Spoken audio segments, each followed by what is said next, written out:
Hi, and welcome back to another quick update. So this is quite an important update that people need to be aware of. Essentially, Microsoft is going to be ending support for the legacy Edge browser on March the 9th, 2021. This has been a long time coming. We've had the new Edge browser for a period of time now, but a number of people are still using the old Edge browser. So very important that you start to realize that after March the 9th, the old Edge browser will not be receiving any security updates. So it will become a ticking time bomb as far as internet and computer security is concerned.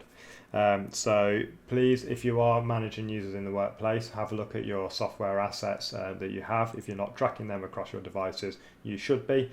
And then please make sure that people are moving to a more modern browser. So also Microsoft, as part of an upcoming Windows 10 cumulative update, they will be including the new Edge browser with it, and that will get installed, and the out of support legacy Edge browser will also be removed.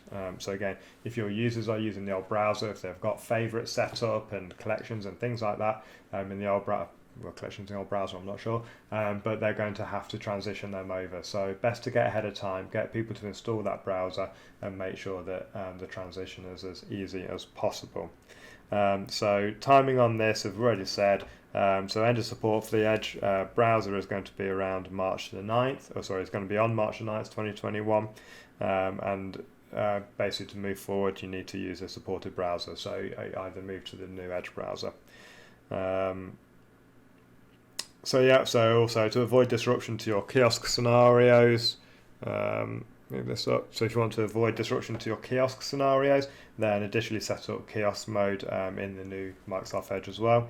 And if you're already using the new Microsoft Edge browser, then no action is actually required at this point. I think that is all of the important information. It doesn't actually say. Okay, here, so a new blog, if you scroll down to the bottom, also adds at the bottom that the new blog post announcing the new Edge will replace the out of support legacy Edge browser when you apply the April Windows 10 Update Tuesday release. So in April, when that cumulative update comes in, that is when it's going to remove the legacy Edge browser and it's going to add the new Edge browser for those that don't currently have it installed.